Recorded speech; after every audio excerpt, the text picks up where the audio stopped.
Welcome to the Science for Sport podcast, where we dive into stories and insights that drive peak performance. Join us as we uncover the secrets behind the science of success. Here's your host, Richard Graves.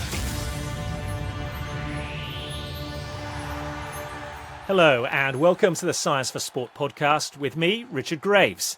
This week, how is data transforming rugby performance, strategy and fan engagement?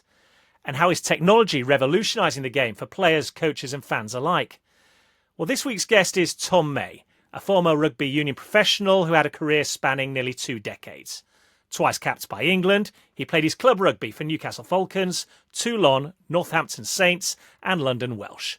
Since retiring, he's gone on to develop a career in broadcasting and more recently assumed the role of Global Head of Rugby at Catapult, an organisation which specialises in performance analytics and now works with over 4,500 teams worldwide. So, let's hear from him now. Unlocking sports science to push the limits of human potential. This is the Science for Sport podcast. Tom, thanks for joining us. Great to have you on the show. I guess the first question has to be, what does the role of Global Head of Rugby entail, and what is it that you and Catapult are looking to achieve at the moment? Yeah, it's great to be here. Thanks for having me. It's a brilliant role for me to have, and it's, I guess, coming in here, having finished rugby nearly 9, maybe 10 years ago, I've come into a business which is clearly sizable, across a global scale, where previously I've effectively just worked in a sales or business development capacity, fairly entrepreneurial by nature. So I think what my role entails is really trying to grow rugby as a market for Catapult, to develop it as an opportunity for those working within the company that are going out to the clubs, to the unions, to the universities or schools, and trying to create a scenario whereby there is a bigger, I guess, map for us to demonstrate and to show. For us, I think those individuals that I've spoken to within Catapult, the opportunity within rugby is substantial, and that's probably a reflection of where it's come from as a sport, in terms of its evolution. I think it's one of those sports that's been historically hooked to that phrase of this is the way we've always done it, and now as it's evolved through its professionalism, let's not forget that as a professional sport it's fairly young in nature.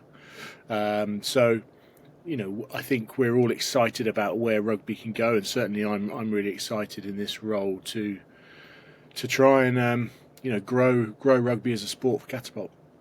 Yeah, it's easy to forget, isn't it, that up until the mid-90s, rugby union was an amateur sport. It only turned pro then and has been finding its way ever since, really. For those listening to the pod that will be already hooked by what you've had to say, and we'll ask the question, Catapult, who are they? What do they do? Tell us a little bit more about them. We probably sit on the borderline between sports science, data analytics, in between that sort of space. Ultimately, we're trying to help athletes globally across more 40 different sports, I would think. I'll probably get my knuckles wrapped for having the numbers not quite right, but help them reach their potential, and those clubs that are employing them, or those unions that employ them, helping those clubs and teams off the back of that reach their potential too. The fine lines in professional sport, as you and I both know, are minute, and they're minuscule in nature. And so any way that teams and players can try and create an advantage over opposition, that they'll take that, and that can be the difference between winning a World Cup or going out of the group stages. It's the 1%, isn't it? Yeah. Essentially. And I guess there'll still be some listeners that will say, well, that's fine, but I've never seen Catapult. I don't know how they help professional and aspiring athletes. And yet you probably see it every weekend whenever you watch sport, because you'll see those little bumps on the back of the neck between the shoulder blades in the shirts that footballers and rugby players and so on are wearing it. And that's the tech. That's part of what Catapult does, isn't it? Yeah, it's part of what we do. Essentially, we've evolved from being a GPS provider, which is that unit on the back.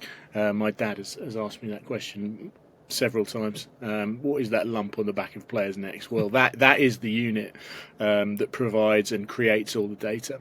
But then what we've done, and this is our focus within rugby especially, is to develop a suite of products around the analytics area of the sport, whereby the data can be integrated into the way that those sports scientists, data analysts, and ultimately coaches are provided that data. A lot of my ex-teammates are now coaching within the Premiership, for example, and it's all very well being passed data on a player, specific player, but unless you have the context around that data, it actually means nothing. So trying to integrate the GPS data into the elements of video enables those that are tasked with improving performance, enables them to understand the game on a much more contextualized basis, specific basis, and help them move strides to further their performance. I guess there's probably three areas that Catapult operates in.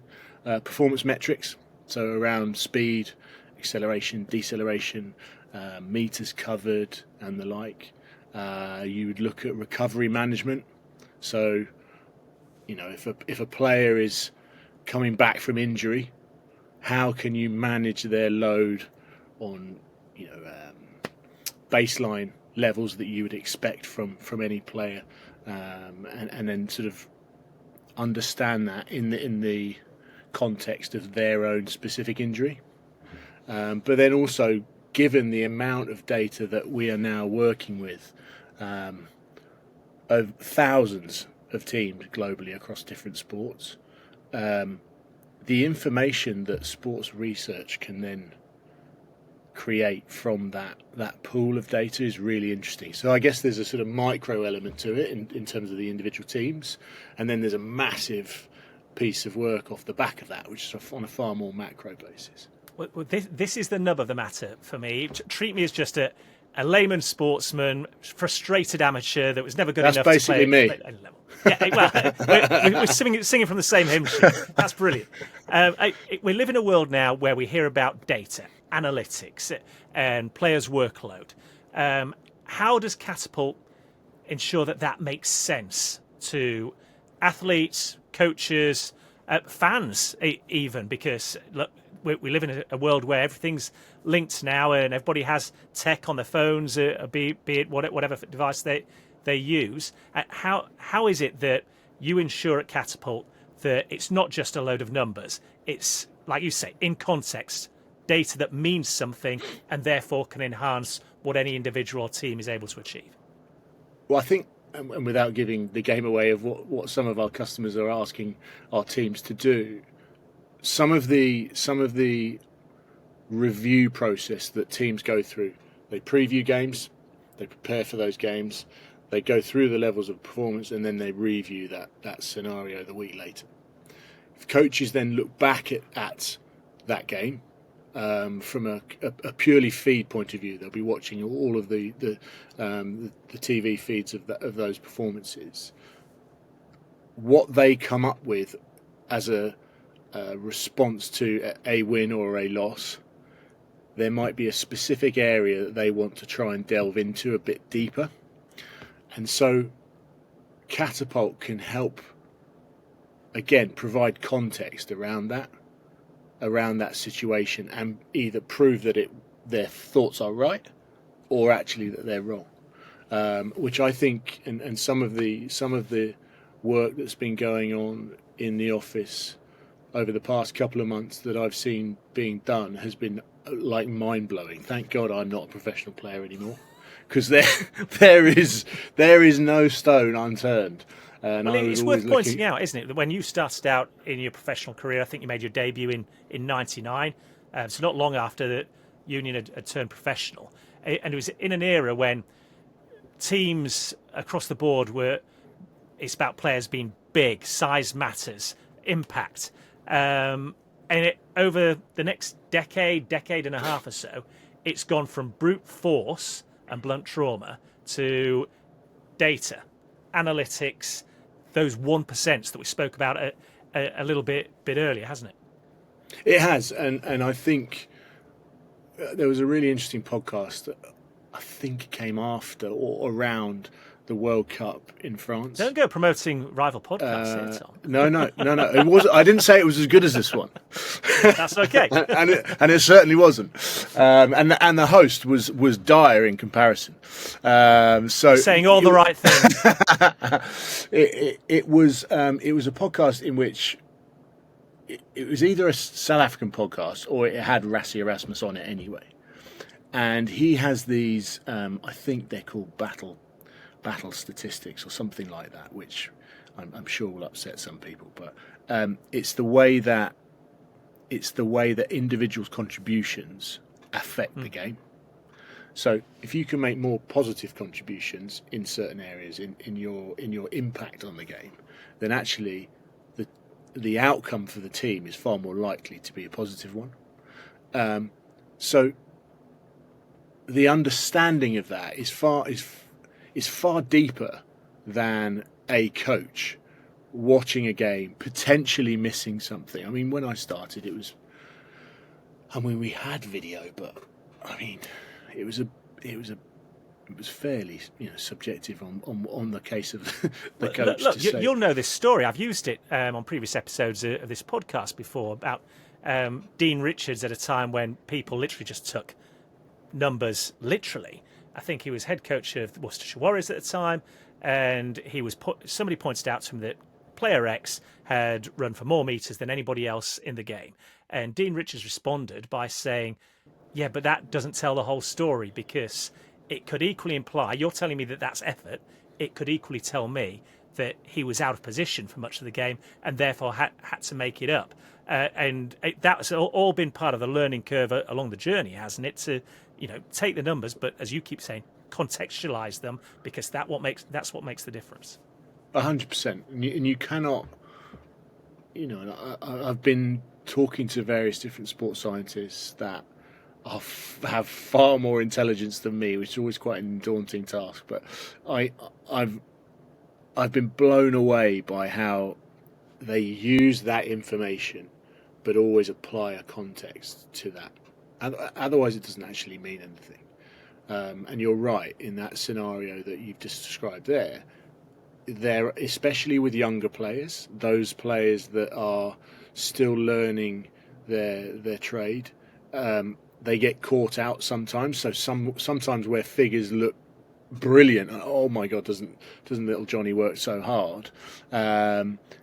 Actually, he could be out of position or chasing his tail a bit or making up for a mistake or whatever it might be. Now, I think another element to this is making it applicable and absorbable, if that's a word, but I made it up, by the players.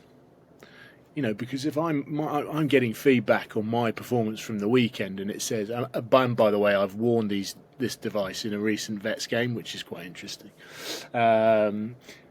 I wasn't going as quickly as some of the players during the Six Nations. Well, since you bring it up, I might have got hold of the statistics. No, this is a stitch up. I knew I was walking into this. Tom May, max speed 8.01 metres per second, work rate 80 metres per minute, high speed running 4.7 metres per minute, acceleration efforts 1 per minute, contact involvements. I love this. Contact involvements once every 6 to 8 minutes. See, the grey hair would tell you that I'm delegating the contact piece. Were you making business decisions in that game? Yeah, I am definitely delegating that tackle to on Devon Toner to someone else.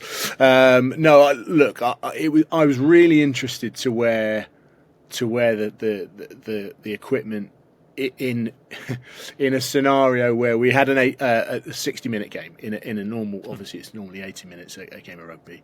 It was all guys that were playing for a charity scenario. The majority had played international rugby of some kind, some level, and obviously there's a level of competition, but it certainly focuses your mind when you know that you've got that on. I knew my stats were going to be looked at, and I know the guys that have all looked at it, and they're like, "Oh, what are you doing with your contact?" The contact's always the one that gets pointed out. But I think bringing that to life for players is really important, because you can feed back to them. When I was at Northampton, we had a GPS solution. And we were provided the amount of meters covered and things like that, and it was just put on the wall in the gym. And we were told that we would be managed based on those numbers, but actually, the scenario never came round, never came to fruition. But now you can imagine players, the load that these highly tuned athletes. Let's not forget that professional athletes are incredible machines, finely tuned. If you get that wrong and they break, it's a very costly scenario. Look at Cristiano Ronaldo or some of these, Erling Haaland.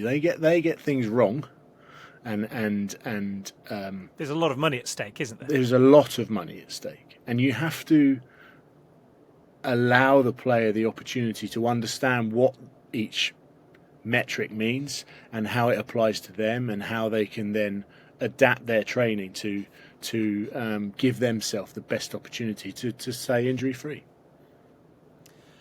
Obviously, another aspect of the game is women's participation. Unquestionably, I think it's the fastest growing sector in rugby now. How does what we learn from technology, data, how is it helping their game, both in the way they're understanding it and helping it to grow? Well, look, I think the first thing to say is over the past few years, the growth of women's sport has been off the charts, hasn't it? And I think especially when you come to look at the likes of rugby, football in the Women's Premier League, the levels of interest in those games have gone up. The levels of focus on those women playing those sports have gone up. And inevitably, because they're playing more sport, there are more injuries that we hear of.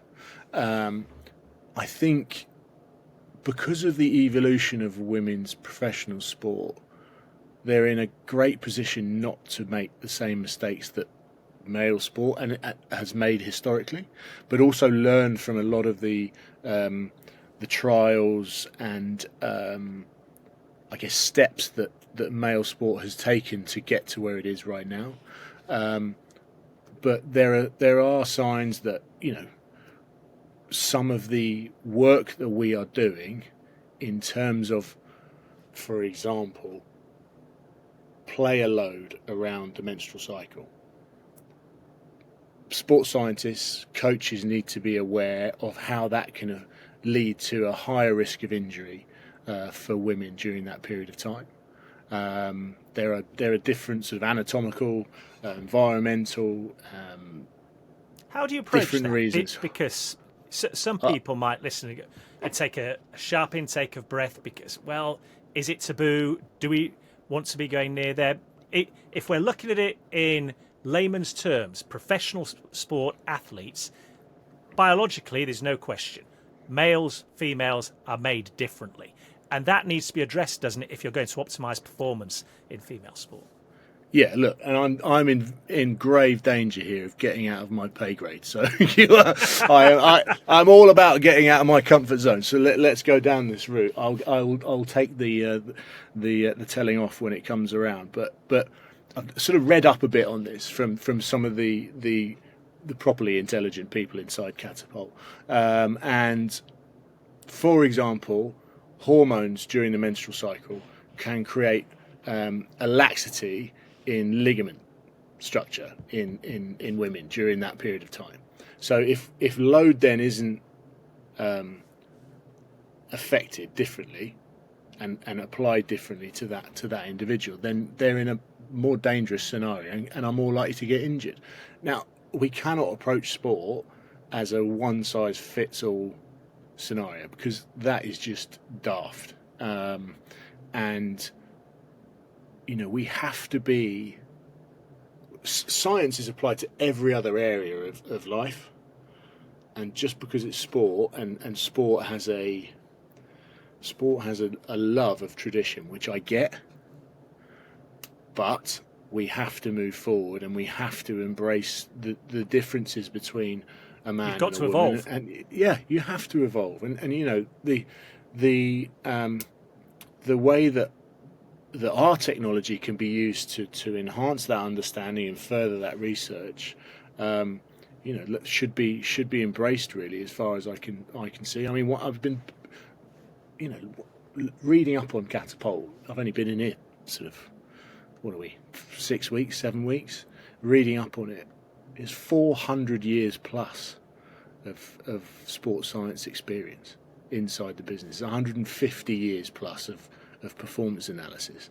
Like, this is why I have been thrown onto this podcast, because I am the loosest cannon that they could find. I can't be pinned down to saying this is fact, but what I have been blown away by is if someone like myself is in doubt, there's a plethora of different people inside this office that I can go to and then go, no, this is the case because X, Y, Z. There's a talent pool, a wealth of experience that are all lending their expertise into the technology and data, which, if you're aspiring to be the very best you can be, it strikes me that only a fool would ignore that. Yeah, and I guess going full circle on this conversation is, what's my role? Well, my role is to be able to learn from those guys and girls in the business and go, okay, how can that apply to a rugby scenario? Where can my understanding of hanging around in rugby for nearly 20 decades chasing a ball, 20 decades, 2 decades, I'm not that old, chasing a ball, where can that be applied? And I think, when you've got a team that's structured like that with all different strengths, just like being on the pitch, those guys and girls got different strengths to the BDMs or the customer success teams, and using that in the best way enables us to provide the best products for those customers that are using it. We haven't spoken about the role all of this knowledge and information plays in safety yet, and I suppose one of the most high-profile things anybody will have seen if you've been watching the Six Nations to this point will have been the opening weekend, and England's Will Stewart was ushered off the field for a concussion check. Now, everyone watching the game saw him look around a little bit bewildered, bemused. I'm fine. What's going on here? From your perspective, just give us an insight into what happened and how it unfolded. So all the players have a gum shield in now. When I was playing, it wasn't dictated that players have to wear that. It's contracted now, and inside those gum shields they have a chip. And if the level of contact is that high, it registers on a system that is being looked at by an independent doctor, and that player can then be removed from play. But I was actually working on that game in a commentary capacity, and you could tell by Will Stewart's face he was a bit like, that wasn't a big contact. But then it happened twice, so he was even more upset. But I think, the game of rugby gets a pretty bad rap and some of the, I guess, comments that are made by out of left field, really, that are wide of the mark. Like my son plays rugby. I fully back him to play rugby, and I want him to be safe. I wouldn't allow him to play a sport where he's in danger. The amount of investment that has gone in to protecting players from the likes of Premiership Rugby and England Rugby has been off the charts in comparison to other sports. So actually, we're in a tricky situation where actually you can start saying, oh, this isn't safe and that's not safe. And every player goes into the game, everyone watches the game because of fundamentally of the skills that are on display on that pitch at any given time. People know what they're walking into, but we have to keep players safe, and in conjunction with any chip in a gum shield, our GPS units can pick up that level of impact as well.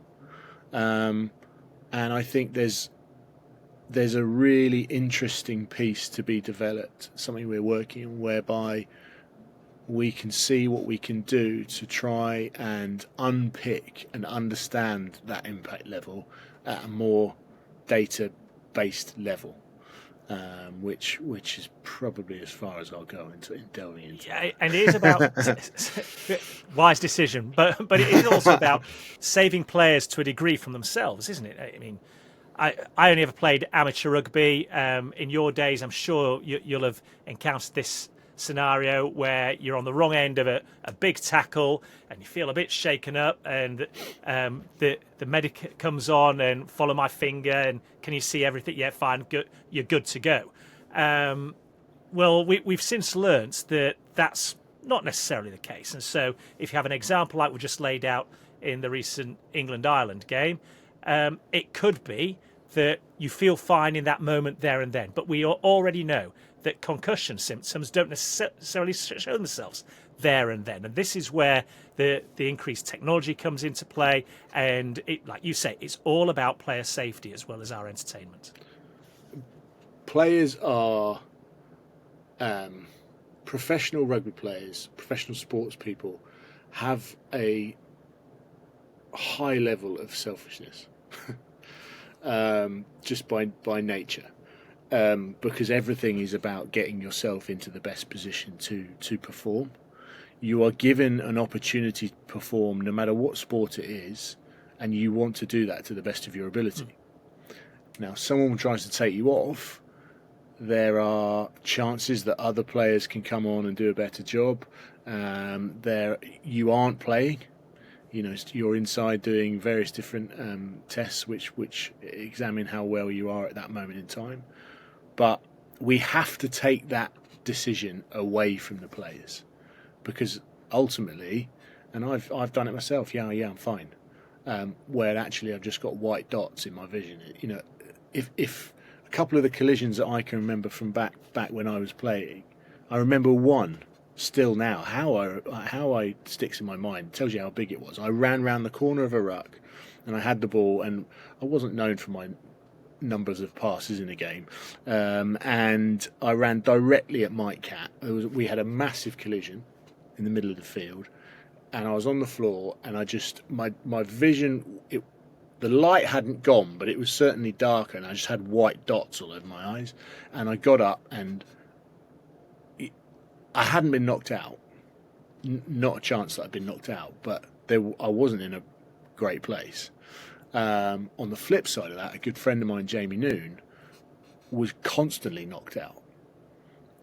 And it's what's worse? Do we know what's worse? And it's trying to get to the bottom of that. Now, there's a whole completely different conversation to discuss when it comes to lawsuits and all this sort of thing. Various different opinions on that. We've got to be very careful about that, especially when you come back to the fact that rugby has invested a lot of time, effort and funding into making sure that the game stays safe. Yeah, absolutely, for sure. We're almost out of time, but not before I ask, what's next in your role with Catapult? What are you seeing? What are you hearing? And how are we going to integrate data to the extent that it not only enhances the sport for the participants playing, but for us as spectators, broadcasters, fans alike as well? Well, look, we've had examples historically whereby we've piped some of the data into a broadcast through the NRL and the state of origin competition that they have. Again, sport has to evolve, broadcast has to evolve. There's so much at stake, isn't there, when it comes to viewership? TV deals effectively fund sports. So creating a recipe whereby everything is encapsulated in a sports broadcast that will attract new fans, engage new audiences, and hit those, those metrics that the governing bodies are trying to tick. Then if we can help with that, I think it would bring a lot of value to that type of interest in a game, because I know, for example, and it's been well talked about, so I'm not going to get myself in trouble again, but I think Premiership Rugby, they want to create stars. They want if I spoke to my lad and I said who are the stars within rugby, he probably named 3 of them. And so that younger generation, they're disconnected from the game. How can we reconnect them by portraying these individuals in a really different light, and maybe some of the information that we can provide can do that. It sounds like it could be a busy period for anybody occupying the role of Global Head of Rugby. There might be some air miles. Listen, Tom, really enjoyed our chat. It's been great to have you on the podcast, and some thought-provoking subjects as well there. Certainly it seems to me that there's plenty more to come as we venture down the road, and perhaps just tapping the very surface of what analytics and data can give us in terms of entertainment and obviously player welfare. I think so. We'll no doubt keep striving for more, and it's trying to see how we can create a point of difference, which I think we've done so far, but it's continuing to do that, and hopefully a few more games where I get to wear the vest and you can look at my tackle avoidance stats. I look forward to it. It's always the most important stat on the sheet, for sure. For those viewers and listeners that are now hooked by what you've had to say and want to follow you and see what's going to come next down the line, where can they find you on social media? You can find Catapult at all of their main social handles, Catapult Sports. If you want to be bored by my mindless chat, it's Tom May 1. Almost a perfect sidestep, Tom. Great to have you with us, and all the best going forward. Thank you for having me. Unlocking sports science to push the limits of human potential. This is the Science for Sport podcast. Many thanks to Tom May for taking the time to join us on this week's episode of the Science for Sport podcast, and for also lifting the lid and giving us just a peek of how vast the world of data analytics and technology is when it comes to sport and the opportunities that lie ahead. If you've been interested by anything he had to say and want to find out more, then you can do so by visiting our website, www.scienceforsports.com. And if you've enjoyed this episode, then please do feel free to share it with a coach, a colleague, an athlete, or a friend. As I always point out, the more downloads we can get of this podcast, the easier it becomes for us to attract top-name athletes and experts at the very cutting edge of their field onto the show. Well, that's just about all from me for this week. I look forward to the next time we're all able to convene again and discuss the very latest in sport technology and innovation on the Science for Sport podcast. Subscribe to the Science for Sport podcast now, wherever you listen to your podcasts. For more insights, resources, and to join the Academy, visit scienceforsport.com and connect with us on social media by searching for @ScienceForSport. Thanks for listening, and we'll see you next time.